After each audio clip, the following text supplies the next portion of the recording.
For years, they called her pitiful. They treated her life like a cheap, tragic play written solely to make someone else look saintly. But every scripted tragedy must eventually reach its final act.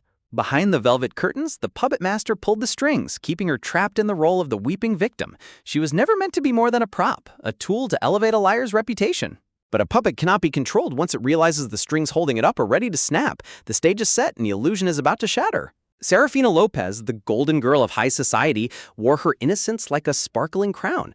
Everyone believed her sweet smile, never suspecting the poisonous malice hidden just beneath the surface. The game of pretend had gone on far too long, and the time for playing nice was officially over. A cold voice pierced through the shadows, demanding the toys be put away.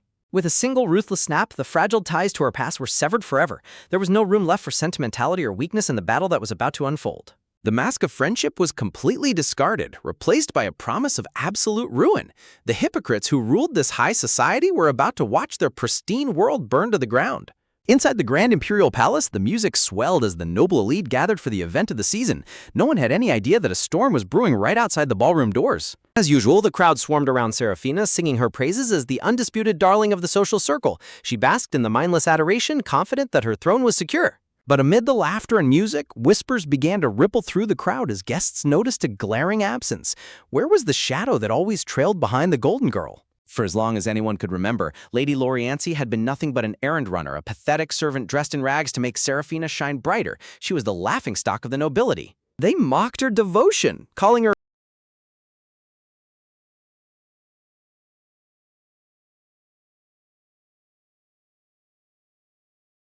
My head throbbed with a blinding pain as my eyes slowly blinked open. Through the heavy blur, the silhouette of towering, cold iron gates began to materialize before me. Shockwaves traveled through the whispering crowd as they gasped in sheer disbelief. Who was this mesmerizing noblewoman who carried herself like absolute royalty? Every eye followed her as she glided through the hall, radiating an aura of cold, untouchable majesty. The nameless extra they had all ignored had just stolen the spotlight. Cruel nicknames they had whispered behind her back, servant, leech, errand runner, flashed through her mind like old useless ghosts. She knew exactly who had fed those lies to the vultures. For years, Seraphina had forced her to play the footwipe, keeping her kneeling in the dirt while she stood on a pedestal. But the girl who knelt in the shadows was dead. Every humiliation had been carefully orchestrated, but the days of playing the victim were over. As Lori stepped into the light of the ballroom, the whispers turned from mockery to pure, breathless awe. Unaware of the shifting tide, Seraphina sat surrounded by her loyal suitors, soaking in the empty flattery like a queen on her throne. She believed she was untouchable. Men begged for a single dance, desperate to win the favor of high society's pristine lily. She smiled, playing the role of the humble maiden to perfection. With a practiced blush and a delicate flutter of her lashes, she kept them all wrapped around her finger. Her dominance over the social circle felt absolute. But beneath that flawless smile lay a desperate need to remain the most beautiful, the most adored, the center of all existence. Any threat to her crown would be met with absolute ruin. She truly believed that the world would always bow to her, that the pity she generated would keep her beloved forever, but pride always comes right before the fall. The title of the most beautiful lady in the empire belonged to her, or so she thought. That delusion was about to be shattered in the most public way possible. A clear melodic voice sliced through the chatter, commanding the attention of the entire room as Lari stepped forward. The reunion Seraphina dreaded had finally arrived. Seraphina's breath hitched, her eyes widening in sheer, unadulterated terror as she recognized the girl standing before her. The submissive shadow had returned as a radiant queen. Breathtaking, flawless, and completely unrecognizable, Lari stood tall, her presence instantly reducing the golden girl of the empire to a mere afterthought. The suitors gasped, their jaws dropping as they realized this goddess was the very same woman they had mocked as a shabby servant just moments ago. Whispers exploded across the ballroom as ladies identified the exclusive legendary designer dress and the priceless hair ornaments adorning Lari. Watching her prey turn into a predator, Seraphina's knuckles turned white as she desperately tried to maintain her crumbling composure. The sheer jealousy was eating her alive. Forcing her shaking lips into a fake, pitying smile, Seraphina stepped forward to reclaim her power, mockingly praising Lori's sudden effort to look decent. Leaning in close, Seraphina dripped sweet poison into Lori's ear, whispering that the luxurious dress and sparkling jewels simply didn't suit someone of her low standing. She tried to assert her dominance, patronizingly offering to help Lori choose something more fitting for her usual pathetic self next time.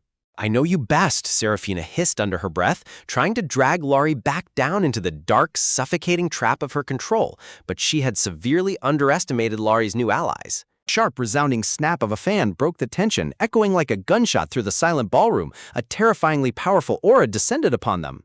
The onlookers collectively held their breath as the temperature in the room plummeted. A heavy weight of high society had just stepped into the fray.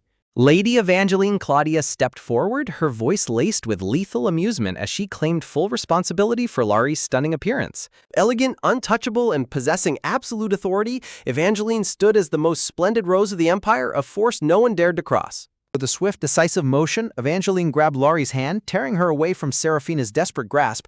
The power dynamic of the entire ballroom shifted in a heartbeat. Standing shoulder to shoulder, the daughter of the empire's sole ducal family made it clear to everyone in attendance that Laurie was under her personal protection. Seraphina's mind spun in panic, her thoughts racing as she realized she had just insulted the taste of the most powerful woman in high society. Evangeline turned her sharp, mocking gaze directly onto Seraphina, questioning her supposed expertise on what suited Laurie. Pulling Laurie close in a protective public embrace, Evangeline claimed her as an intimate friend, shattering Seraphina's claims of intimacy.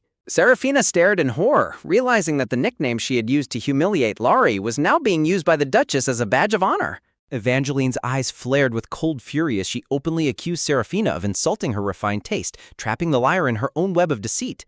Laurie is naturally more beautiful, Evangeline declared to the entire room, stripping Seraphina of her precious title as the most beautiful lily in high society. Looking down at the trembling girl with absolute contempt, Evangeline demanded an answer, forcing Seraphina to choose between her pride and her survival. The crowd watched in stunned silence, eagerly waiting for the final crushing blow that would end Seraphina's reign of terror once and for all. The gentleman eagerly voiced the consensus of the entire room, proclaiming Laurie as the true star of the ball, leaving no doubt about who held the crown. Completely humiliated, her reputation in tatters, and her fake mask shattered for all to see, Seraphina could only tremble in silent, furious defeat. The puppet had finally become the puppet master. Seraphina squeezed her eyes shut, letting a flood of fragile tears spill over her cheeks as she played her favorite role of the heartbroken victim. She expected the entire room to rush to her defense, confident that her pitiful display would easily crush any threat to her perfect reputation. But the high society Rose was no longer buying the act, her piercing blue eyes cutting right through the pathetic facade with absolute disgust. Coldly, she called out the transparent manipulation, exposing how Seraphina only targeted those she deemed weaker when cornered. Standing tall and proud, the Duchess made it clear that the rules of the game had officially changed, casting a protective shadow over the once-ignored extra. The power dynamic in the room shattered completely, leaving no doubt about who truly held the ultimate authority. With a dismissive command, they turned their backs on the weeping golden girl, leaving her behind in the dust of her own undoing. Laurie followed closely, a quiet sense of triumph blooming in her chest as they walked away from the poisonous web. Behind them, the mask of innocence slipped entirely, revealing a face twisted in silent, monstrous fury. The shadows swallowed Seraphina as she glared at their retreating figures, a deadly promise of vengeance burning in her eyes. Seeking refuge from the suffocating tension of the grand ballroom, the two ladies stepped out into the serene, moonlit palace gardens. But even amid the peaceful, glowing flowers, the echoes of the confrontation still hung heavy in the air. Turning to her protector, Laurie offered her deepest gratitude, still reeling from the sudden and overwhelming defense she had just received. She had spent so long fighting alone that having a powerful ally felt almost surreal. But the Duchess stopped her with a sharp, commanding gaze, her voice dropping to a serious, low tone that brooked no argument. She demanded absolute attention, preparing to reveal the real reason behind her grand intervention. Glancing over her shoulder, she made it coldly clear that her generosity was not born out of soft, sentimental affection. The stunning dress and priceless jewels were merely tools to serve a much larger, calculated purpose. To the Duchess, allowing anyone associated with her to look pathetic was an embarrassment she simply would not tolerate. She protected her people fiercely, refusing to let the vultures of high society drag down anyone under her wing. With a haughty, almost playful warning, she ordered Larry to remain firmly by her side from now on to prevent any further humiliations. It was a golden leash, but one that offered absolute safety in a world of wolves. Overwhelmed by the fierce, unspoken kindness beneath the cold exterior, Laurie's eyes welled with genuine, breathless tears of relief. For the first time in her life, someone had stood up for her, recognizing her worth. The decisive nod, Laurie accepted her new reality, her resolve hardening as they walked deeper into the estate.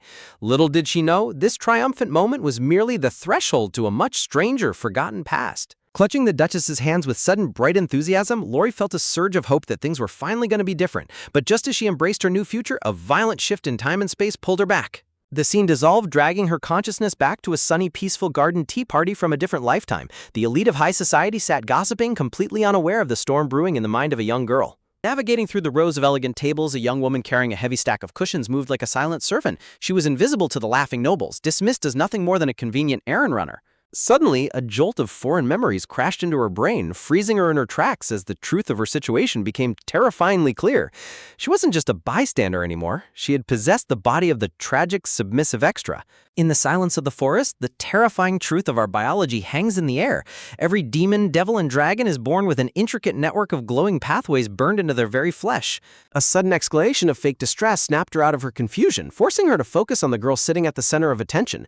Instinctively, she clutched the pillows tighter, her heart pounding with a strange, lingering panic. At the center table, a handsome young nobleman coddled the green-haired girl, quickly offering the softest cushions to ensure her absolute comfort. Lariat could only watch in stunned silence as the familiar players of this tragic play took their places. The young man fussed over her with sickening devotion, gently taking her hand while asking if she was exhausted or in pain. Seraphina played the role of the delicate, fragile maiden to perfection, offering a sweet, weak smile in return. Beneath that innocent facade, Seraphina basked in the undivided attention, her eyes sparkling with the quiet satisfaction of having everyone wrapped around her finger. She knew exactly how to make herself the center of the universe. Standing in the background like a lifeless prop, Lariat stared at the display, a cold realization settling deep in her gut. This body was trapped in a suffocating cycle of forced devotion, and she was the one holding the leash. A flood of childhood memories suddenly unlocked, showing portraits of the three of them growing up together as supposedly inseparable friends. But the warmth of those memories was instantly overshadowed by a deep, unsettling chill. Her brow furrowed in anger as she recalled a crucial detail from the original story. The doting young man fussing over Seraphina was supposed to be her own fiancé, yet here he was, completely ignoring Lariat to serve another woman. The sheer absurdity of the situation made her blood boil as Gregor smiled brightly at Seraphina, completely treating his actual fiancé like a disposable maid. The humiliation was deeply ingrained, but Lariat refused to let it slide. Seraphina elegantly sipped her tea, casually steering the conversation back to their childhood to subtly remind everyone of Lariat's eternal debt. She spun a narrative of saintly sacrifice, painting herself as the ultimate savior. With practiced malice, she brought up a childhood accident, prompting Gregor to loudly lecture Lariat about how she owed her very life to Seraphina's bravery. The smug, victorious smirk reflected in the teacup proved it was all a calculated lie. Lariat's breath hitched as the pieces of the puzzle began to fall into place, the sheer weight of the psychological trap suffocating her. For years, she had been manipulated into believing she was nothing without her tormentor. As she clutched the cushions, a buried, terrifying memory clawed its way to the surface of her mind, dragging her back to the day she fell into the freezing depths of the pond. She remembered the suffocating weight of the icy water, her small hands reaching desperately toward the sunlight as her lungs burned for air. It was a moment of pure, unadulterated terror. The memory showed young Seraphina standing safely on the edge, holding out a single branch to pull her from the depths. This was the foundation of Lariat's lifetime of submissive gratitude. She remembered dragging herself onto the wet grass, gasping and shivering, entirely dependent on the girl who had supposedly risked everything to save her. Stranded on the shore, she had looked up at her savior with absolute devotion, willing to do anything to repay the debt of her life. But the memory was missing a crucial, darker truth. Standing over the shivering child, Seraphina's expression had been cold and demanding, reminding her to be more careful while establishing her dominance. Even back then, the chains of control were being forged. Back in the present, Seraphina smiled serenely behind her teacup, confident that her psychological hold over Lariat was unbreakable. She truly believed her puppet would never dare to question her. Watching the golden girl from behind, Lariat felt a sudden, powerful wave of rebellion rise within her. She began to question why this body had spent a lifetime bowing to someone so transparently cruel. Suddenly, with a dramatic gasp, Seraphina let her teacup slip, deliberately spilling the hot liquid all over herself to create a brand new scene of helpless distress. Lariat flinched, her eyes widening as she recognized the opening move of another manipulative trap. The sudden movement sent a jolt of anxiety straight through her core. The teacup clattered against the table, the dark liquid splashing everywhere as Seraphina prepared to demand comfort and service from her favorite footwipe. A flash of childhood memories played in Lariat's mind, showing the gentle hands of friendship that had eventually turned into heavy, suffocating shackles. She remembered Seraphina hugging her tightly, whispering sweet lies about being her only true friend to keep Lariat isolated from the rest of the world. Staring at the dark puddle of spilled tea, Lariat saw her own reflection, the distorted image mirroring the twisted nature of their entire relationship. Chilling revelation suddenly bloomed in her mind, connecting the dots of the childhood accident with terrifying clarity. The reason she had fallen into that deep pond all those years ago was because of Seraphina. Seraphina whimpered softly, looking down at her damp skirt with a look of practiced helplessness, waiting for her loyal servant to rush to her side. But Yunso refuses to take no for an answer, pointing her finger aggressively and ordering him to meet her at the West Gate tomorrow morning, completely ignoring his desperate protests. Before Lariat could even process her anger, Gregor violently snatched the cushions from her hands, shouting at her to hurry up and help the distressed girl. His complete lack of respect was a stinging slap to her pride. In the background, the soft whispers of the noble ladies cut through the air, mocking Lariat for acting like a pathetic servant just to keep her wealthy friend. The humiliation was public, cruel, and absolute. Squeezing the fabric of her skirt until her knuckles turned white, Lauriette fought against the burning urge to scream. The sheer rage at her own powerlessness was threatening to boil over. But as her knees hit the grass and her hands reached out to clean the dress, a terrifying realization gripped her. Even though her mind knew the truth, her body was still moving on its own, trapped in the physical instinct of absolute submission. Even as her body began to bend under the crushing weight of the social hierarchy, the mocking whispers of the surrounding nobles hissed in her ears, laughing at how perfectly she highlighted her rival's false grace. The venomous taunts of the high-born ladies cut deep, praising the Golden Girl's beauty at the direct expense of Lariat's dignity, waiting for her to break completely.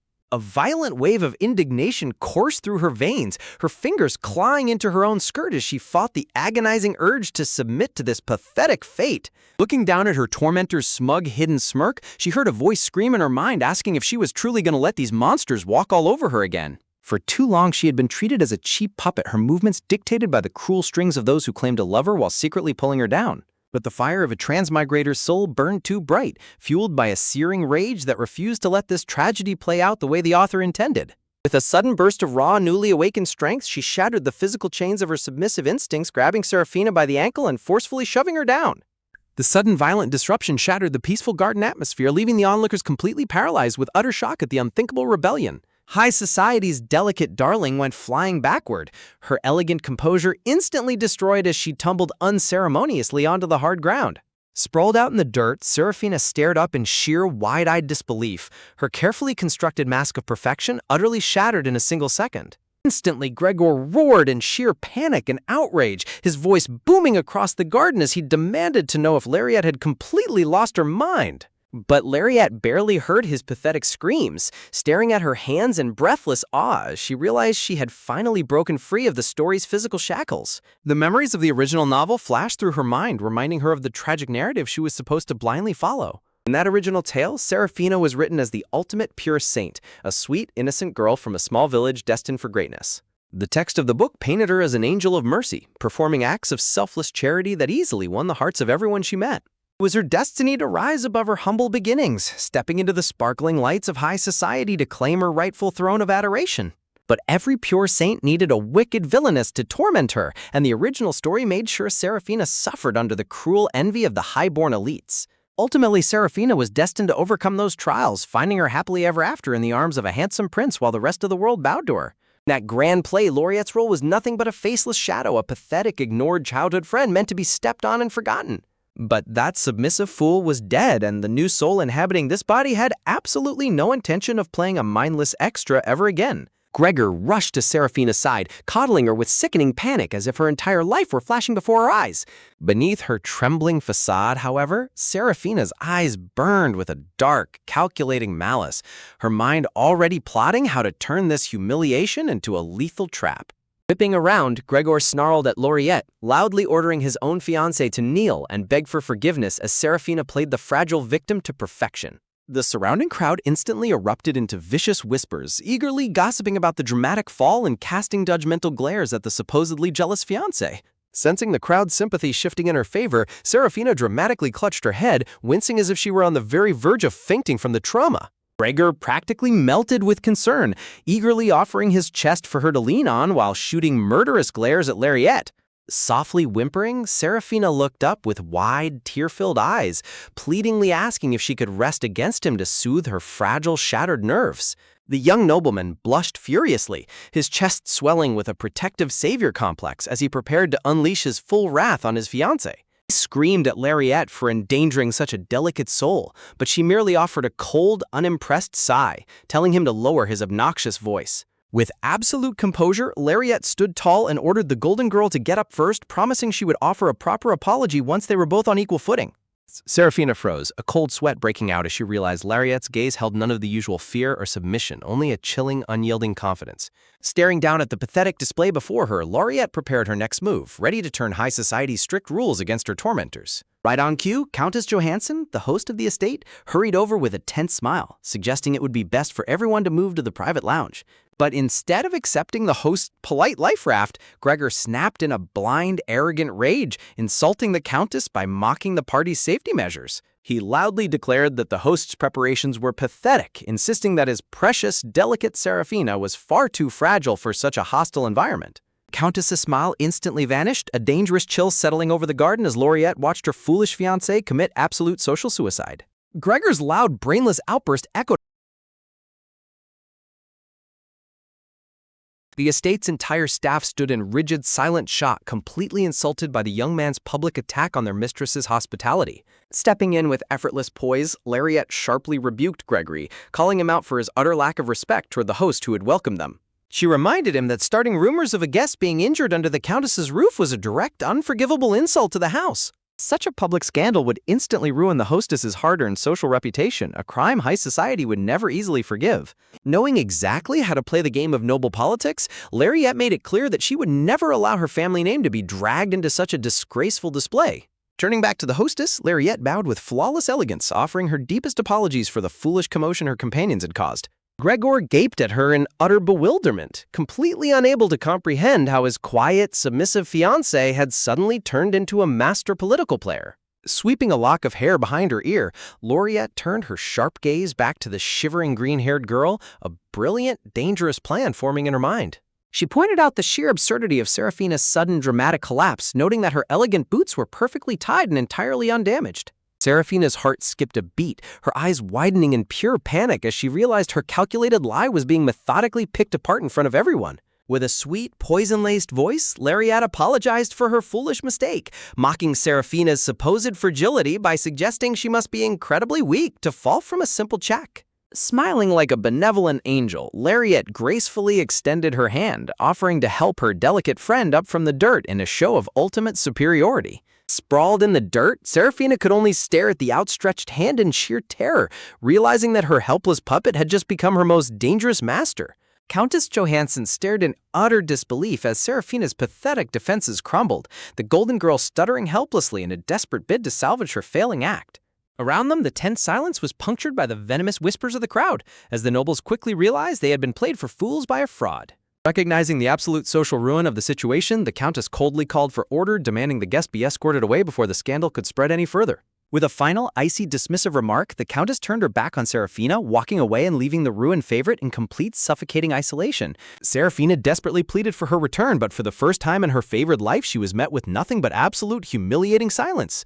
Lauriette stood over her, looking down with chilling satisfaction as she watched her former tormentor finally experience the bitter taste of total social rejection. A few days later, a deceptive calm settled over the Annecy Viscounty, though the quiet walls of the estate hid a storm that was just beginning to brew. When a maid tentatively entered her study to deliver a stack of frantic letters from Gregory and Seraphina, Lauriette didn't even look up from her writing desk. Without a single shred of hesitation, she coldly ordered the desperate messages to be tossed directly into the blazing fireplace, reducing their pleading words to ash. A confident, dangerous smirk played on Lauriette's lips as she put the finishing touches on a document of her own, ready to strike a lethal blow.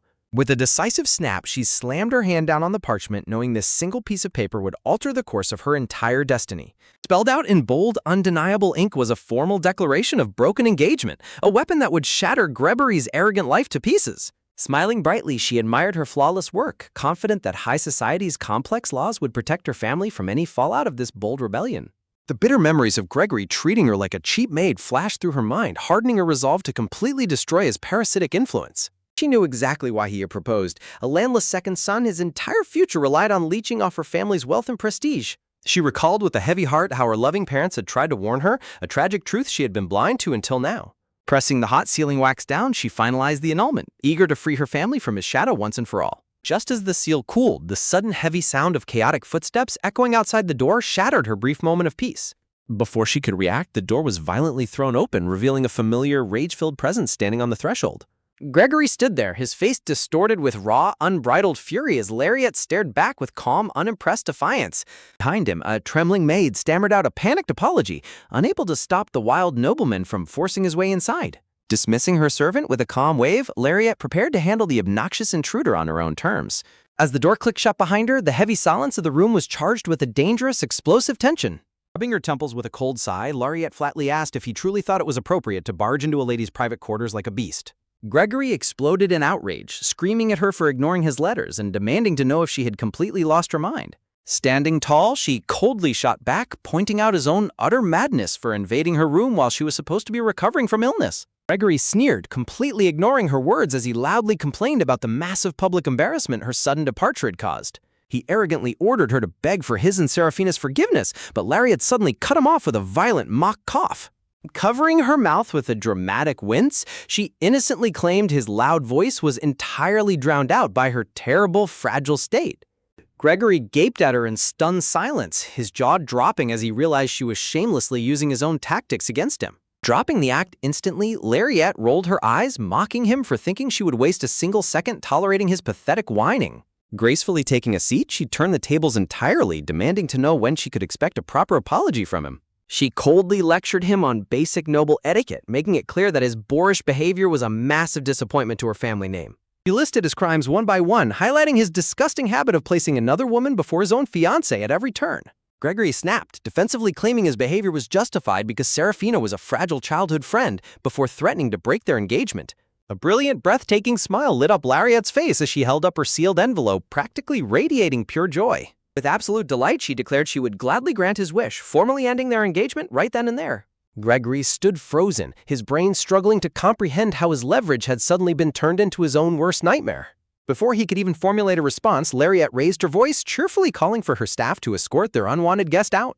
Right on cue, the massive, towering butler stepped into the room, his eyes hardened with a silent, threatening promise of violence. The giant of a man physically blocked the trembling nobleman, casting a massive shadow that instantly drained Gregory of his arrogant courage. Stuttering in sheer panic, Gregory was effortlessly guided out of the room, desperately shouting that they were not finished talking. Waving him off with a sweet, mocking smile, Lariat watched the pathetic boy get dragged away like common garbage. As the heavy doors finally slammed shut, she let out a long, exhausted sigh of relief, savoring her hard-won victory. Her heels clicked softly against the floor as she paced, reflecting on the sheer absurdity of being harassed simply for resisting her scripted fate. Flopping onto her plush sofa, she groaned at the sheer exhaustion of living as a disposable side character in a rigged game. Swirling her glass of wine, she stared deeply into her reflection, a heavy, somber realization settling over her mind. She knew that in this twisted world, the protagonist's influence was absolute, bending everyone to love her unconditionally. But as her gaze sharpened, she realized that she was not the only victim of Seraphina's sinister, puppet-like manipulation. A chilling vision of Lady Claudius flashed through her mind, the tragic, destined villainess of the novel who was doomed to suffer for the sake of the protagonist's rise. In the original novel, Gregory was destined to get completely entangled with Seraphina while trying to stop his own sister's villainous misdeeds, but that narrative path was riddled with lies, pulling everyone into a dark, inescapable web of manipulation. According to the original plot, there shouldn't have been any direct contact between the angelic Seraphina and the menacing Lady Claudius at this stage of the story, yet the rules of this rigged game were already beginning to warp under Lariat's defiance. Still, Lariat knew that the villainess's path would be brutally troublesome once Seraphina began spreading her venomous, calculated rumors. High society would easily devour any victim the beloved protagonist painted as a monster. As the sheer weight of this realization hit her, Lariat stared at her wineglass, her mind racing with a sudden, overwhelming surge of frustration. The system was rigged, and she was expected to just sit back and be destroyed by the plot's true puppet master. Refusing to succumb to despair, she violently downed her wine, the burning liquid fueled by a rising, untamable rage. Why did the fake saint get to destroy lives unchecked while she was forced to play the submissive victim? Slamming the empty glass down, a dark, daring thought crossed her mind. What if they gave Seraphina a taste of her own medicine? If the protagonist played dirty, then Lariat would have to become a force of absolute ruin. But her eyes suddenly widened as her own inner thoughts echoed back to her. Who exactly did she mean by we? She couldn't fight this battle entirely alone, not when the entire world was biased toward her enemy. Then, like a bolt of lightning, a vision of Lady Claudius flashed before her eyes. If she joined hands with the destined villainess who was trapped in the exact same rigged trap, they could shatter the tragic cliches of this world together. An amazing idea, she gasped, leaping out of her seat as a brilliant, dangerous spark of hope ignited her soul. She would write a letter to the most feared lady in the empire, proposing an alliance that would rewrite their fates. The very next morning, the sun rose over the grand estate, carrying with it the silent, invisible tremors of a social revolution. The letter Lariat had penned in her frenzy had already flown across the city, destined for a formidable target. Inside the opulent Claudius mansion, a pair of elegant, pale hands held the unexpected parchment, eyes scanning the frantic, desperate words written upon it. The recipient was none other than the feared villainess herself. A subtle, chilling smile played on the lady's lips as she digested the bizarre, bold contents of the message. Someone was actually offering her a hand in the shadows, proposing a partnership of mutual survival. Sensing the sudden shift in the room's atmosphere, her companion walked in, questioning who the mysterious letter was from to elicit such an uncharacteristic, intrigued smile. The air grew thick with a quiet, dangerous curiosity. Evangeline Claudius raised her teacup with icy elegance, her piercing blue eyes shining with a calculating, lethal brilliance. The stage was set, and the unexpected invitation had just given her the perfect weapon to strike back. Meanwhile, back at the Ansi Viscounty, Lariat groaned as she sat up in bed, a pounding headache and a sudden, horrifying wave of dread washing over her. Her maid stood nearby, looking immensely worried about her mistress's pale state. Hazy, terrifying memories of the previous night suddenly flashed in her mind, recalling how she had happily and shamelessly handed a highly confidential, unhinged letter to a messenger while completely drunk. The maid could only watch in stunned, speechless anxiety as she recalled her mistress's frantic, joyful demands to send the letter immediately, completely unaware of the sheer madness of the situation. "I'm going insane!" Lariat shrieked, thrashing her head against the pillows in absolute, agonizing regret as she realized she couldn't even remember the exact embarrassing words she had written to the terrifying Duchess. Clutching her forehead, she desperately wished she could tear open space and turn back time, praying that she hadn't written something entirely ruinous or made humiliating spelling errors to the most powerful lady in high society. But before she could fully process her panic, a sharp knock shattered the morning quiet as the door was thrown open, her maids rushing inside with pale faces to deliver a sudden, terrifying piece of news. Startled, Lariat demanded to know who could possibly be visiting her at such an ungodly hour, only for her heart to drop into her stomach at the mention of the guest's name, Lady Lopez. Seraphina was here. Lariat's expression instantly hardened into a mask of pure defensive steel. The snake had realized Gregory failed to break her, and now she was coming in person to finish the job. Dismissing her panic, Lariat took a deep, steadying breath and called for her maids to help her prepare, refusing to let her mortal enemy see her looking weak or disheveled. She rose from her bed with flawless, commanding grace, smoothing down her nightgown as she prepared to step onto the battlefield of her own bedroom. The prey was done hiding. It was time to confront the predator. Right on cue, the door burst open as Seraphina rushed inside, her eyes wide with a perfectly practiced, sickeningly sweet display of frantic worry that made Lariat's stomach turn. Seraphina instantly dropped to her knees beside Lariat, grabbing her hands with a desperate, trembling grip and begging to know if she was truly recovering from her sudden dramatic illness. With a cold, polite smile, Lariat effortlessly slipped her hands out of the girl's grasp, thanking her for the false worry while making it clear she was feeling far better than Seraphina hoped. Seraphina's eyes flickered with a brief, ugly flash of irritation as she feigned hurt, complaining that Lariat had never treated her so distantly or summoned her to her room like a common servant before. Why put up with the poor treatment instead of saying it outright, Lariat thought coldly, recalling the painful memories of being treated like a second-class maid by the very girl who claimed to be her best friend. Looking down at the kneeling saint, Lariat delivered a poison-laced mocking apology, stating that if Seraphina felt insulted by being treated like a maid, she was truly deeply sorry. Seraphina froze, the fake warmth completely draining from her face as she stared up in absolute stunned silence at the girl who used to kiss the ground she walked on. Recovering her composure, Seraphina slowly rose to her feet, her voice dropping to a low, menacing whisper that sent a sudden, instinctual chill straight down Lariat's spine. Before Lariat could step back, Seraphina's hand shot forward with terrifying speed, her fingers locking onto Lariat's shoulder with a harsh, bruising grip that shattered all pretense of friendship. Towering over her, Seraphina looked down with a chilling, vacant gaze, her voice dripping with venom as she hissed that Lariat should have kept her mouth shut and remained the obedient puppet she was meant to be. Lariat's breath caught in her throat as she stared into the girl's dark eyes, a sudden overwhelming wave of psychological terror washing over her mind like a physical weight. Her hands began to tremble uncontrollably, her muscles locking up in sheer panic as her own physical vessel succumbed to the terrifying, deep-rooted intimidation of the novel's protagonist. She realized with a surge of horror that her soul was still bound to the physical laws of this world, and her body had not yet fully escaped the paralyzing subconscious influence of Seraphina's narrative power. But as the shivers of fear tore through her, Lariat bit her lip, screaming at herself to break the shackles of this scripted fate. She refused to stay silent and be crushed by a lie. Steeling her resolve, she grabbed Seraphina's wrist, forcing her body to move through the paralyzing dread to assert her dominance and push her former tormentor back. Just as the physical tension reached a violent, explosive breaking point, the doors were violently thrown open once more as the maid burst in, waving a sealed parchment in the air with frantic excitement.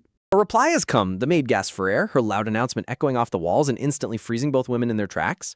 Lariat's heart skipped a beat, her eyes widening in pure, unadulterated shock. She couldn't believe her eyes as she realized the letter was sealed with the undeniable royal emblem of the Claudius family. Sensing a sudden, drastic shift in the air, Seraphina's heels clicked sharply against the floor as she took a tense step forward, her eyes narrowing with a deep, suspicious curiosity. The maid quickly explained that the carriage delivering the letter belonged directly to the most powerful ducal house in the empire, confirming it was a formal, undeniable invitation. Clutching the heavy, wax-sealed letter, Lariat stared at it in absolute disbelief, her mind reeling at the realization that the feared villainess had actually answered her desperate, chaotic plea. Seraphina's face distorted with a mixture of shock and sheer toxic jealousy, demanding to know why Lariat would receive a personal invitation from a high-ranking house that she herself had been ignored by. Lashing out, Seraphina grabbed Lariat's wrist again, pointing out that Lariat had just referred to the letter as a reply, proving she had initiated contact with the formidable Duchess. "What did you send to the lady?" Seraphina hissed, her fingers digging deep into Lariat's skin as her sweet facade completely dissolved into a desperate, frantic bid to regain control of the situation. With a cold, decisive snap, Lariat yanked her hand away and raised the letter high, coldly reminding the green-haired girl that demanding to know her private correspondence was a massive, unforgivable breach of etiquette. Standing back-to-back in the tense silence of the room, the invisible battle lines were officially drawn, and Lariat knew that with Lady Claudius's powerful backing, the protagonist's reign of terror was about to face its ultimate end. With cold determination, Lariat orders her maid to escort the unwanted guest out of her sight immediately. Seraphina's false worry instantly sours into toxic condescension, sneering that Lariat's illness has surely rotted her mind. But Lariat only matches her venom with a serene, icy smile, retorting that her mind has never been clearer. As the heavy doors shut, Lariat collapses inward, her hands trembling as she realizes she has finally broken her chains. A manic, triumphant laugh escapes her lips. For the first time in her life, she had successfully driven the protagonist away. Knowing she cannot halt her momentum, Lariat boards her carriage and heads directly to the daunting Claudius estate. Standing before the grand mirror, she nervously straightens her clothes, desperate to appear composed despite her racing heart. With a sharp click, the massive double doors are thrown open and she prepares to enter the den of the Empire's villainess. Lariat steps over the threshold, taking a sharp breath as the quiet elegance of the room wraps around her. The moment her eyes adjust to the light, her breath catches in her throat, her mind momentarily short-circuiting. Standing by the window is Lady Evangeline, radiating a lethal, breathtaking elegance that commands the entire room. She is magnificent. A captivating force of nature that easily eclipses any description written in the original novel. Lariat is utterly paralyzed, her pulse hammering wildly not from terror but from sheer awestruck admiration. Having read countless stories, she never expected to feel her heart race so violently for a single character. Slowly turning, the beautiful Duchess breaks the heavy silence, her piercing gaze locking onto her guest. Addressing her directly, the Duchess's smooth, melodic voice sends a sudden jolt straight through Lariat's chest. Terrified of showing her intense nervousness, Lariat squeaks out a clumsy, overly formal confirmation that shatters her cool facade. Forcing her rigid muscles to move, she hastily sinks into a deep, elegant curtsy to show her absolute respect. With an effortless wave of her hand, the Duchess calmly invites her to sit, guiding her onto the treacherous stage. The Duchess offers a smooth, polite apology for the sudden invitation, her calm eyes hiding her true calculations. Sitting stiffly, Lariat insists it is an absolute honor, her eyes fixed on the formidable lady before her. As the maid prepares the fine tea, the Duchess casually hopes the rare, high-quality blend will suit Lariat's taste. But then the Duchess does the unthinkable. She reaches for the teapot herself, offering to pour the beverage for her guest.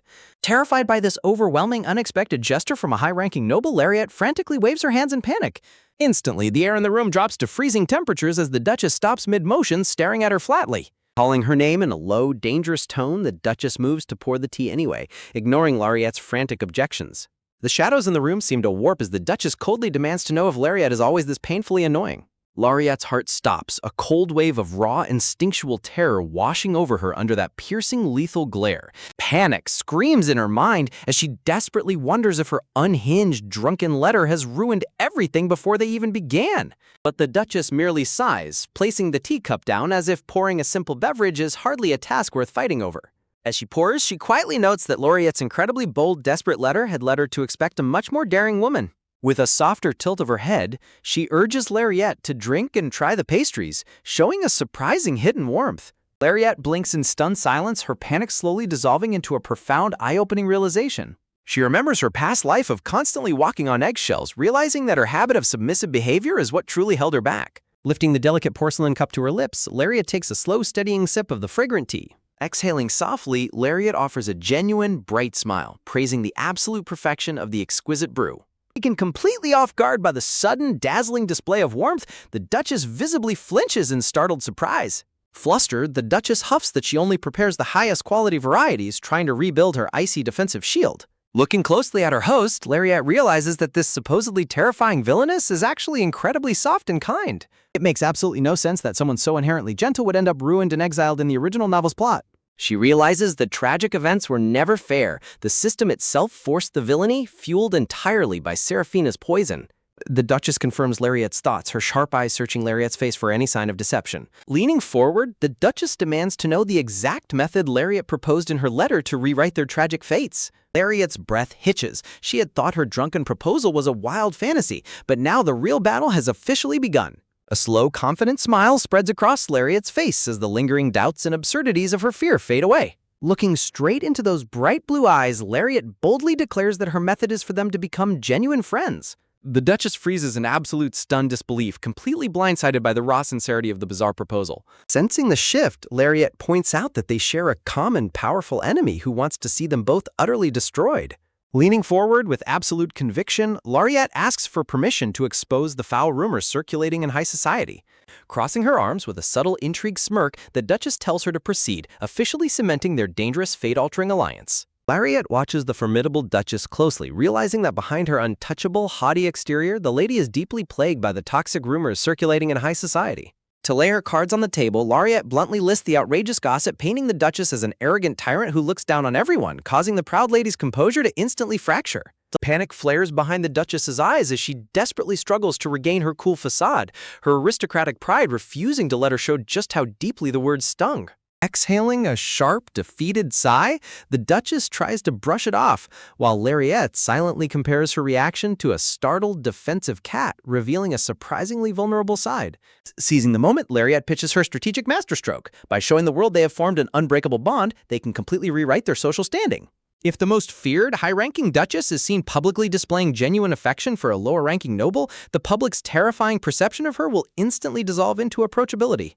Temperature in the room plummets as Lariat delivers her most daring observation, accusing the protagonist, Seraphina, of actively victimizing the formidable lady herself. In a sudden, violent outburst of agreement, the Duchess slams her fist down on the table, the sheer, long-repressed fury of her isolation boiling over.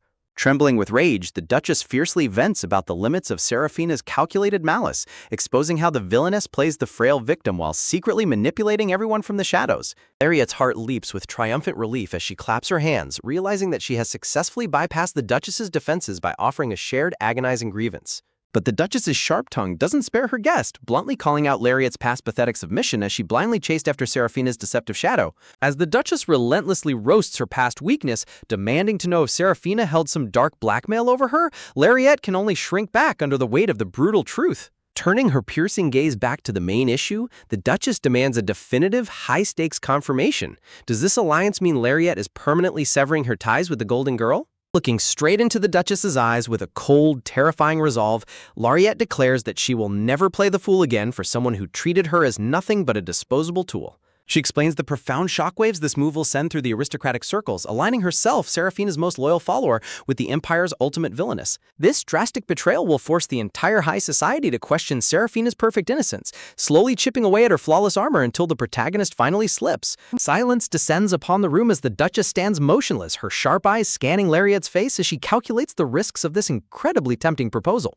Reluctantly, the Duchess admits that the psychological warfare is a brilliant strategy, her fingers tightening as she prepares to make her final, decisive move. But as she steps away toward the sunlit balcony, the Duchess reminds her guest of a harsh, inescapable reality. They are practically complete strangers. Standing silhouetted against the bright light, she coldly states that she lacks the blind faith required to gamble her entire future on a sudden alliance. Turning back with a sharp, suspicious glare, the Duchess demands absolute proof that Lariat isn't just a deceptive spy sent to lure her into a fatal social trap.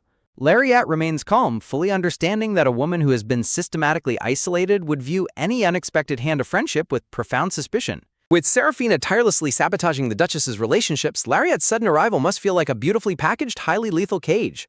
Stealing her resolve, Lariat stands up and steps forward, determined to shatter the thick walls of distrust once and for all. She boldly declares that she is ready to prove her absolute loyalty right here, right now, by handing the Duchess the ultimate weapon against their common enemy.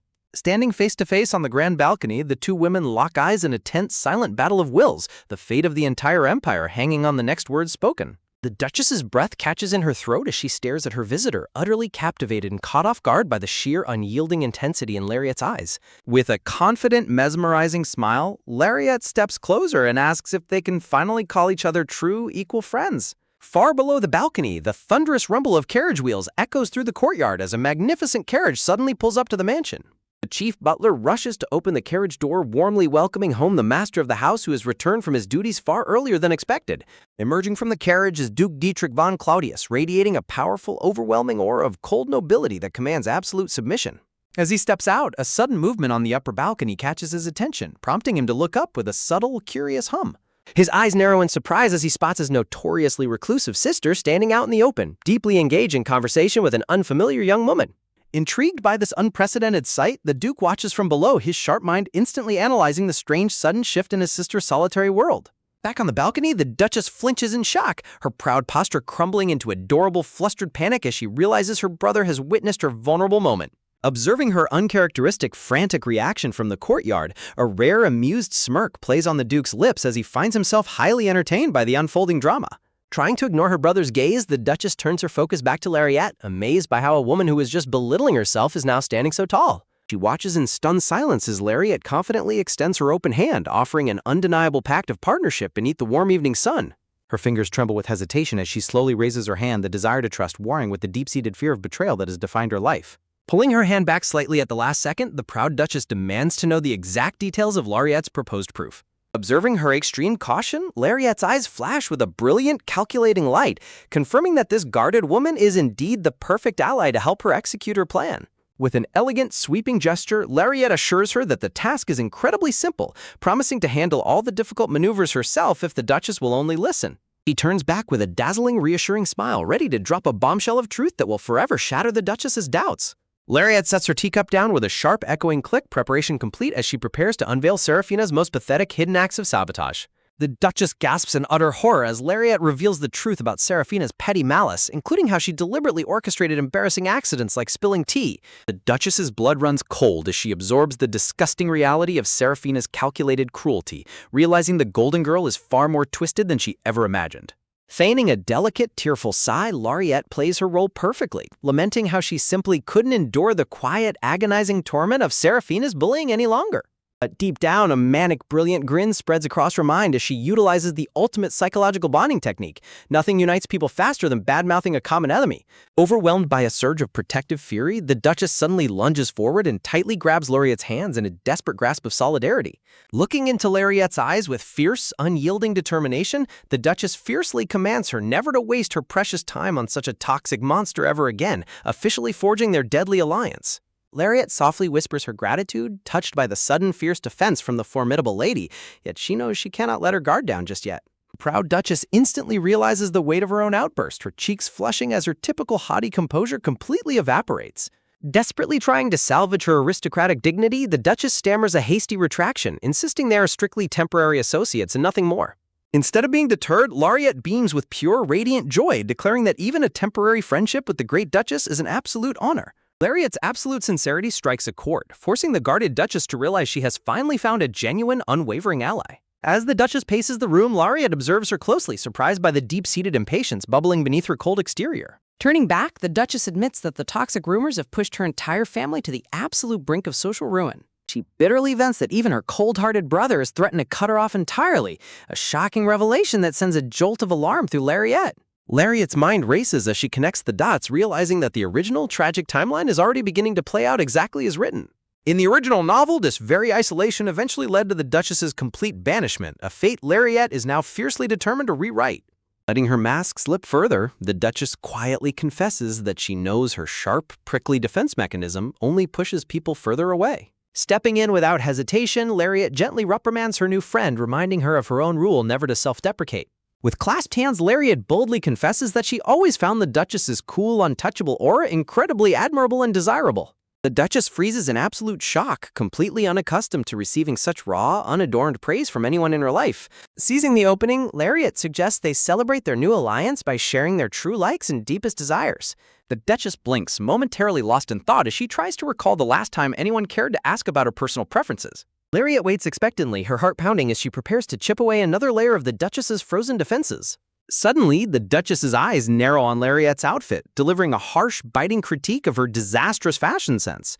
Lariat crumbles internally, completely devastated that her carefully selected, brightest wardrobe choice has been deemed an absolute catastrophe. Dismissing the tragedy with a sharp sigh, the Duchess decides she simply cannot be seen with someone dressed so dreadfully. With a commanding gesture, she declares that they are going to rectify this fashion disaster immediately with a walk through the gardens. Softening her gaze, the Duchess quietly admits that she has always dreamed of walking through a garden with a true friend of her own age. Confession strikes Lariat's heart like a warm ray of light, her eyes sparkling with overwhelming affection for the secretly lonely woman. Reaching out, Lariat eager to take her hand, sealing a silent promise to never let the Duchess walk alone again. Hours slip away like minutes as the two women walk, their laughter and shared secrets filling the grand, sunlit courtyard. As evening falls, the Duchess reluctantly asks Lariat to stay for dinner, mentioning that her brother has just returned early. Panic seizes Lariat's chest as she desperately invents an excuse to flee, knowing that meeting the male lead right now would ruin everything. But before she can escape, the Duchess's commanding voice rings out, ordering her to stay put. Turning back with a sudden realization, the Duchess remembers she has a special gift prepared to cement their new friendship. Lariat watches as the elegant lady begins to ascend the grand staircase to fetch the mysterious token. Suddenly, the Duchess pauses mid-step, her elegant posture freezing as a heavy silence descends upon the hall. Lariat tilts her head, wondering what could have possibly caused the confident Duchess to halt so abruptly. Looking back down the stairs, the Duchess points out that Lariat spent the entire day asking about others while saying absolutely nothing about herself. She expresses her deep frustration, demanding to know why Lariat refuses to show her own desires. The Duchess firmly insists that their friendship must be built on mutual respect, warning Lariat never to play the submissive follower again. The powerful protective words wash over Lariat, striking a chord deep within her soul that she never expected to feel. With a final lingering look, the Duchess promises to return shortly, leaving Lariat alone with her swirling thoughts. Standing in the quiet courtyard, Lariat feels the gentle evening breeze, her mind replaying the Duchess's fiercely kind words. For the first time in two lives, someone is demanded to treat her as an equal, a concept so beautiful it feels entirely surreal. A sudden wave of emotion crashes over her, and despite her best efforts, warm tears begin to spill down her cheeks. Chiding herself for crying over such a small act of kindness, Lariat desperately tries to wipe away the tears. She frantically fumbles through her pockets, only to realize in absolute dismay that she has misplaced her handkerchief. But before she can search any further, a shadow falls over her, accompanied by the distinct, heavy sound of approaching footsteps. Lariat freezes, a sudden chill running down her spine as she senses a powerful, overwhelming presence standing right behind her. Turning around slowly, she is met with a pristine silk handkerchief extended toward her by a pale, elegant hand. Lariat looks up, her breath hitching in her throat as she stares at the breathtakingly beautiful man standing before her. In an instant, her mind flashes back to the vivid descriptions detailed in the original novel she once read. She recalls how the author reserved the most elaborate, striking details for the legendary figures of this empire. Looking at his sharp, piercing eyes and the untouchable aura radiating from him, she realizes there is only one man who could possess such lethal beauty. Fear and awe collide in her chest as the terrifying truth crystallizes. She is standing face to face with the ruthless male lead himself, Duke Dietrich von Clodius. She is utterly mortified as she realizes she has been staring at him like a mindless doll, her face heating up instantly as his smooth voice snaps her back to reality. Trembling with a mixture of fear and awe, she slowly extends her hand to accept the pristine fabric, wrapping her fingers around it as she whispers her frantic, breathless thanks. Dabbing away the stray tears, Lariat struggles to find her voice, desperately trying to convince him that she was merely worried a sudden disaster had struck the ducal estate.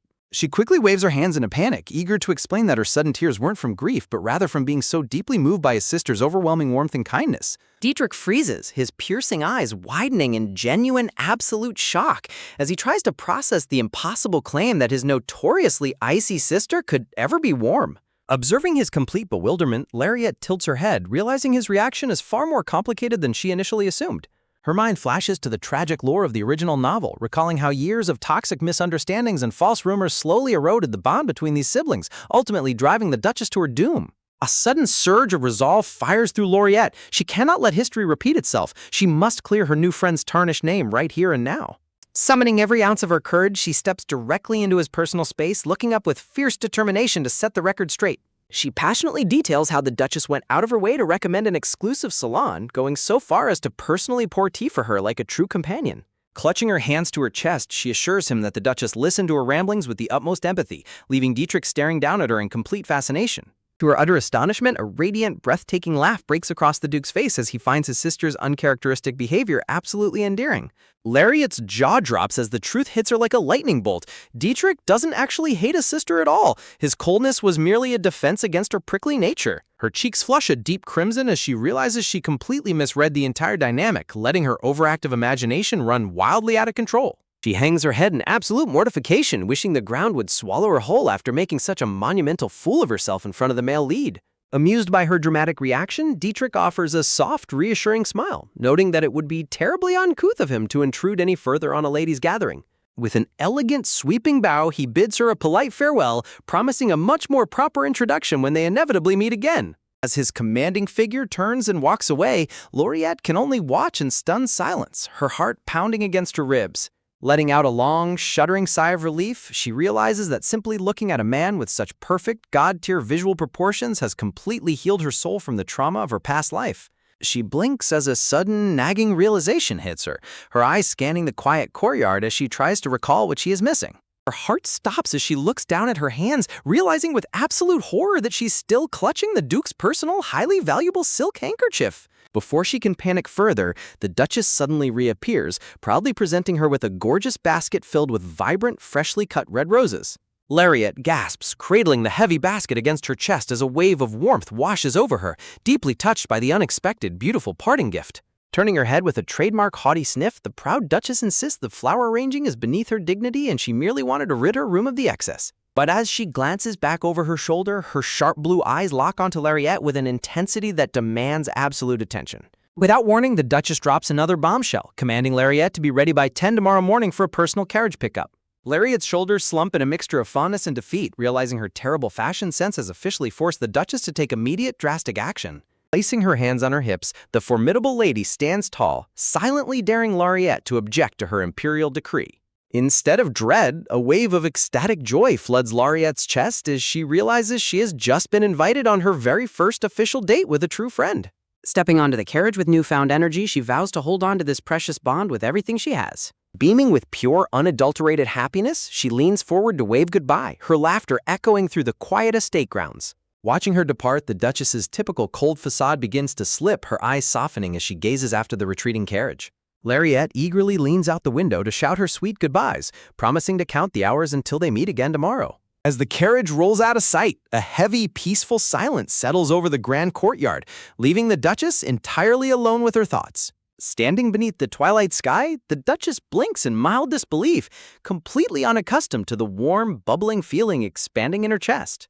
A quiet, breathless chuckle escapes her lips as she raises a hand to hide her face, unable to suppress the overwhelming joy of finally making a real friend. Her heart practically sings with delight, a radiant, genuine smile lighting up her face as she celebrates this monumental victory in secret.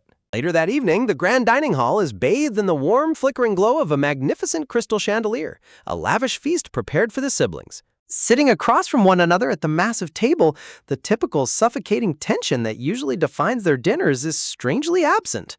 Sipping his wine, Dietrich casually breaks the silence, asking his sister about the mysterious new friend who visited her earlier today. Instantly reverting to her defensive, prideful demeanor, the Duchess huffs and turns her gaze away, claiming he would never understand the complexities of her social life. But Dietrich merely chuckles, prompting her to defensively snap that she only laughed because the story was funny, insisting she wasn't being loud at all. He places a hand to his chin, his amusement only growing as he gently drops the name of the lady from the Ancy Viscount family. His eyes narrow slightly, reminding her of the strategic social playing field and pointing out that Lady Ancy is closely allied with her fierce rival, Lady Lopez. Taking an elegant sip of her red wine, the Duchess coolly counters that she dislikes Lady Lopez, but that doesn't mean she must despise everyone in her orbit.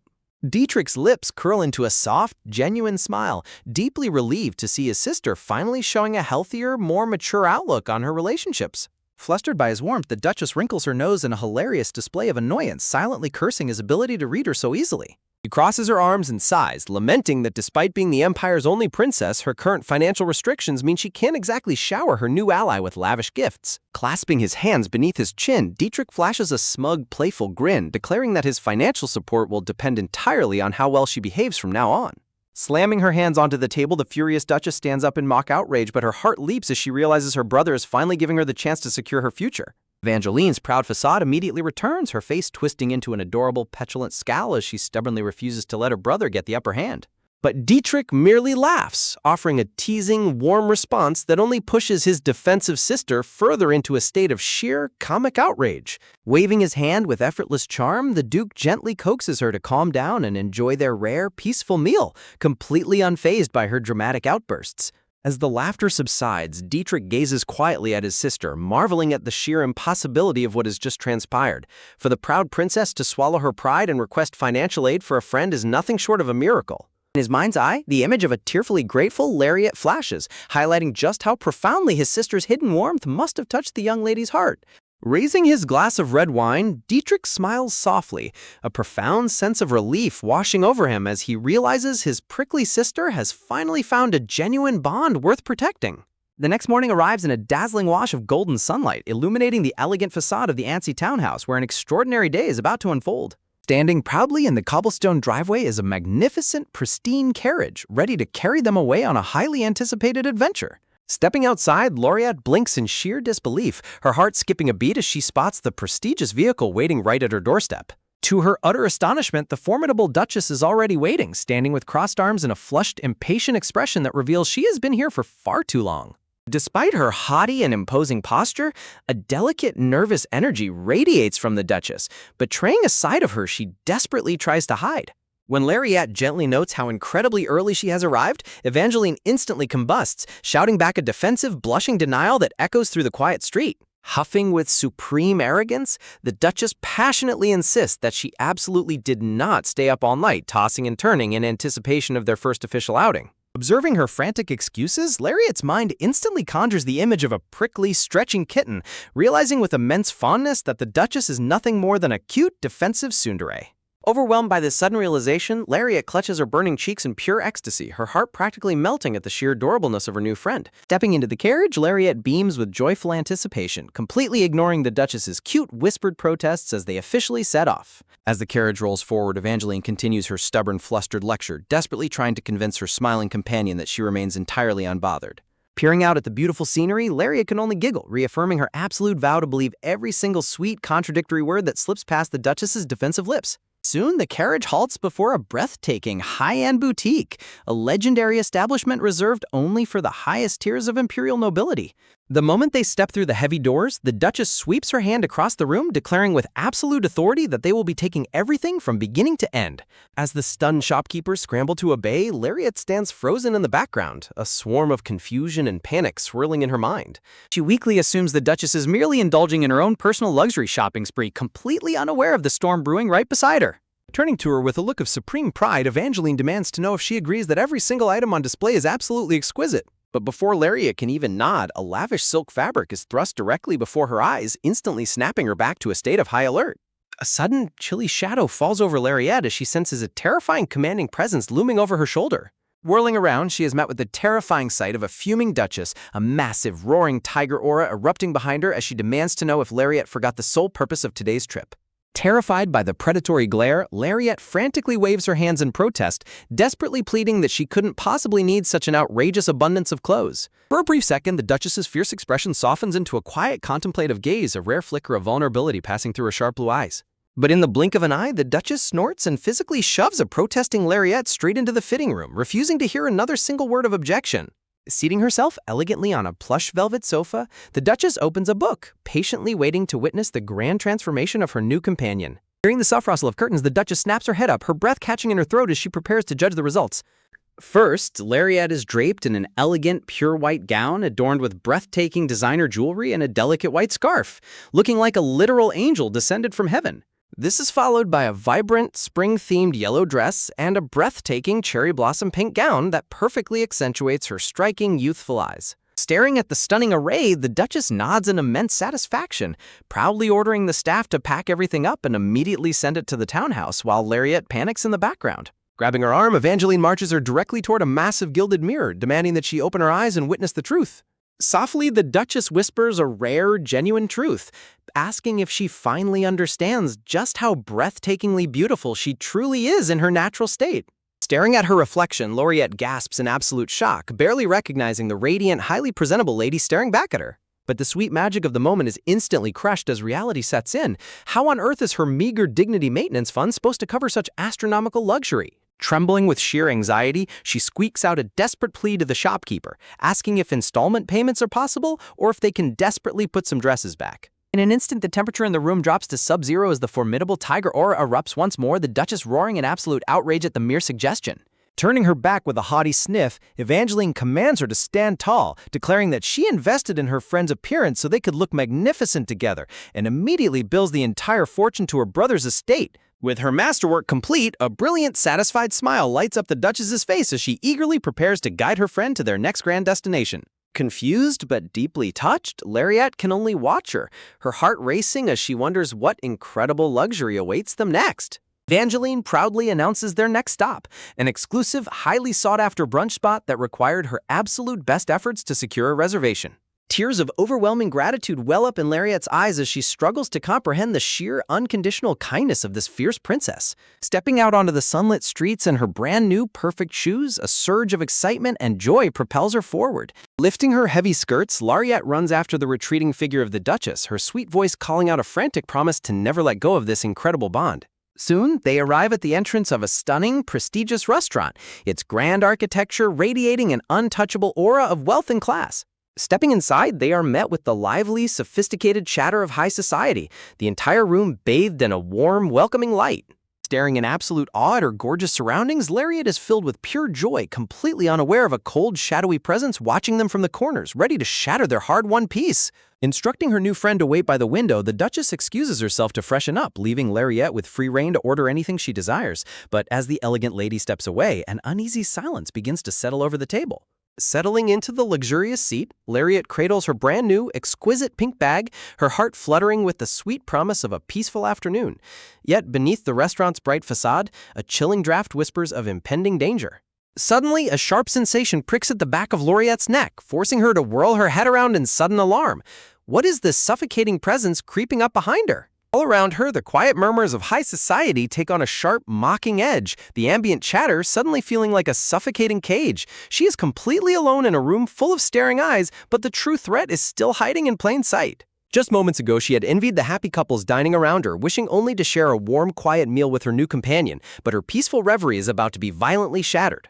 Shaking off her sudden anxiety, Lariat opens the menu with a bright, determined smile, eager to make this first meal with the Duchess absolutely perfect.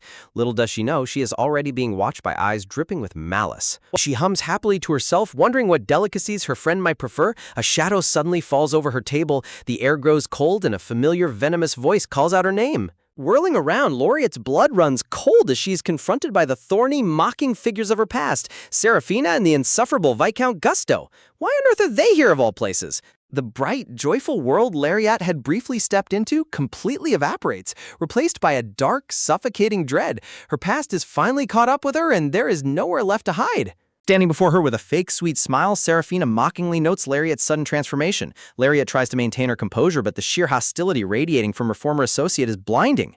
Forcing a polite smile, Lariat coolly acknowledges Seraphina, but the green-haired woman immediately zeroes in on her stunning, expensive new dress with unmistakable envy.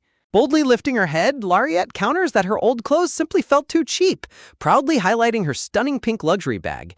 But this subtle dig only pushes her rival closer to the edge. Seraphina's eyes flare with venomous green fury, outraged that Lariat would dare to buy such expensive things and throw away the cheap rags she had previously selected to keep her looking inferior. With supreme, effortless grace, Lariat gently folds her hands, calmly explaining that it was simply time to upgrade her wardrobe. But her elegant confidence only makes her enemies even more desperate to tear her down. Seraphina's mind twists with absolute rage, unable to comprehend how the girl she once treated like a charity case is now standing tall and looking so breathtakingly radiant. Standing proudly in her flawless high-end gown, Lariat looks like a true noblewoman, completely eclipsing the bitter enemies standing before her. But a desperate enemy is a dangerous one, and they are about to strike. Consumed by bitter jealousy, Seraphina shoves her bag onto Gregor, silently demanding that he put this arrogant girl back in her place, and the foolish Viscount is more than willing to oblige. Stepping forward with overbearing arrogance, Gregor towers over Lariat, his intense gaze locking onto her radiant, transformed figure. But what is that bizarre, delusional look creeping into his eyes? Blushing furiously, the arrogant Viscount assumes a soft, romantic posture, shamelessly asking if Lariat went to such extreme lengths to dress up just to win back his affection. Lariat and Seraphina's jaws drop in unison, completely paralyzed by the sheer staggering weight of Gregor's unbelievable narcissism. Entirely misinterpreting her speechless horror as maidenly shyness, Gregor crushes his own pride, grandly declaring that he will graciously allow her to join them out of pity. Reaching her absolute limit of disgust, Lariat waves her hand dismissively, sharply telling the delusional man to keep moving and leave her in peace, but she has underestimated just how fragile his ego truly is. Gregor's boots halt with a violent click, his smug expression instantly turning into a dark, fuming mask of pure humiliation. Raising his voice, Gregor demands to know how she can treat her fiancé so coldly, but Lariat fiercely reminds him that she sent a breakup letter weeks ago and has absolutely nothing left to say to him. Outraged by her public rejection, Gregor's hand shoots forward, violently clamping down on Lariat's delicate wrist with terrifying force. Pulling her close, the fuming Viscount commands her to stop playing games and accept his authority, refusing to let her walk away from their engagement. Terrified by his sudden physical aggression, Lariat desperately struggles to break free, crying out in protest as he boasts about burning her breakup letters. The violent commotion instantly draws the attention of the entire restaurant, but Gregor only yells louder, viciously sneering that no one else in the Empire would ever dream of marrying a disgraced woman like her. The cruel, booming words slice through Lariat like a physical blow, leaving her frozen in sheer shock and utter humiliation as the crowd's whispers begin to swell. Her fragile peace is instantly shattered, all eyes in the prestigious dining room turning toward her with judgment and mockery. Once again, she is trapped in a living nightmare. As the malicious gossip spreads like wildfire, Lariat shrinks back, her dream of a beautiful, happy afternoon with her new friend completely ruined. In her mind, she had envisioned a perfect, laugh-filled lunch with the Duchess, but reality has crushed that fragile hope into dust. Clenching her fists, tears of sheer frustration well in Lariat's eyes as she bitterly blames herself for ruining yet another peaceful day. But just as despair begins to take hold, a sudden, commanding voice echoes through the room. The heavy clicking of elegant heels silences the murmuring crowd as a majestic figure steps forward, radiating an untouchable, terrifying aura of imperial authority. Towering over the startled Viscount, the furious Duchess coldly commands Gregor to release her friend immediately, her icy blue eyes flashing with absolute lethal intent. Seraphina's face instantly pales to a ghostly white, her heart stopping as she realizes they have just crossed the most formidable princess in the entire empire. Stepping between them with supreme elegance, Evangeline proudly declares that since Lariat already sent her breakup letter, Gregor has absolutely no right to lay a hand on her. Folding her arms, the Duchess sneers at the trembling Viscount, mockingly asking if he is truly so pathetic that he has nothing better to do than harass a woman who clearly despises him. A suffocating dark pressure erupts from the Duchess as she steps closer, her icy voice delivering a terrifying ultimatum to stay out of Lariat's sight forever. Gregor's face twists in a mixture of fuming rage and sheer terror, utterly humiliated but completely powerless against the absolute might of the ducal house. Panicking at the thought of imperial ruin, Seraphina frantically grabs Gregor's arm, forced to bow her head and quickly drag her fuming fiancé away from the terrifying princess. The moment the pests are cleared, the Duchess's fierce expression instantly melts into a soft, comforting smile as she turns back to check on her shaken companion. Hurrying away in utter shame, Seraphina's steps falter as she hears a piece of gossip that makes her blood run cold. Whispers from the crowd reveal that Lariat has been formally invited to the highly exclusive salon hosted by the Claudius ducal family. It is the Empire's most glamorous, legendary social gathering, a prestigious event traditionally hosted only by the highest tier of nobility.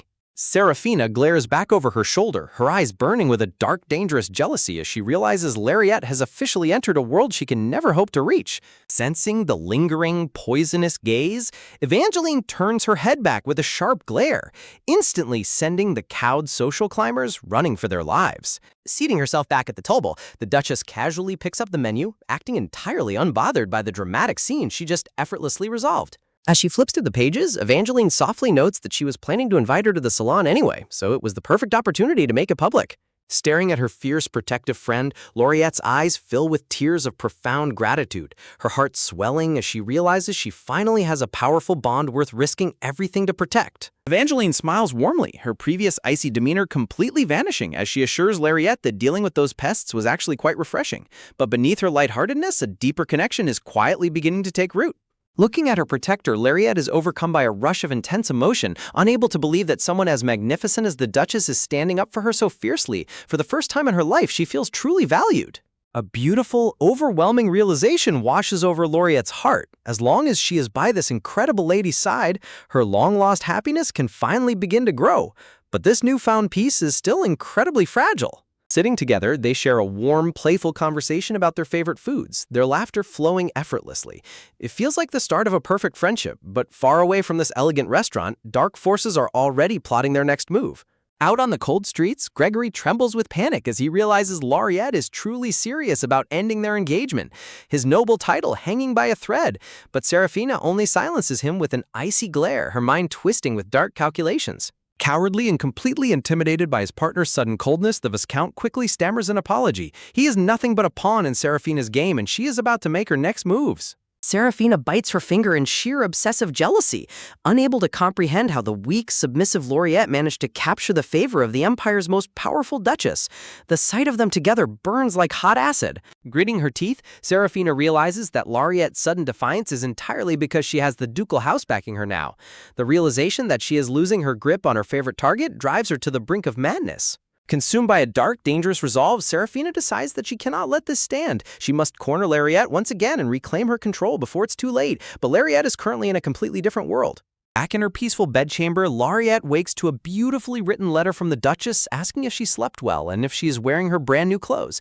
The sweet gesture instantly warms her soul. In the letter, Evangeline firmly reminds Laureate that her old, cheap clothes were never selected with good intentions by Seraphina, urging her to cast those manipulative rags aside forever. The harsh truth slices through Laureate's lingering doubts. The Duchess's written words carry a Cinderella-like warmth, claiming she is only doing this to fulfill their contract, but Laureate can read the deep, genuine care hidden beneath the formal toe. Unable to hold back her giggles, Laureate finds her majestic friend's hidden sweetness absolutely adorable.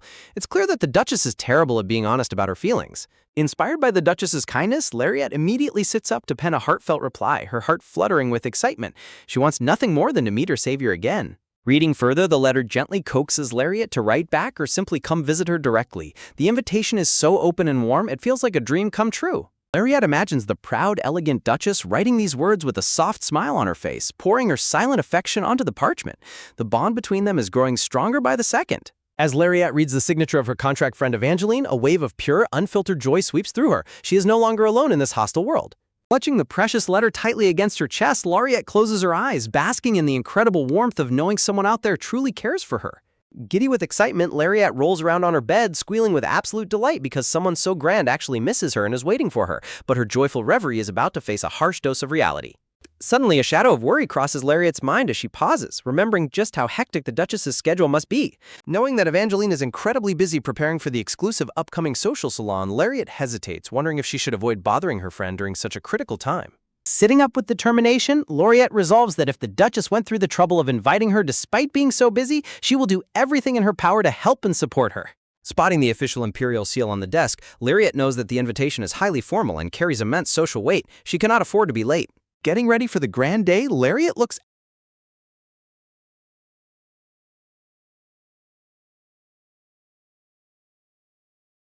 Her faithful maid Amy happily announces that her styling is complete, presenting Laureate in a stunning high-class gown that commands absolute respect. But their peaceful morning is instantly shattered by an unexpected announcement. Amy's face fills with worry as she reveals that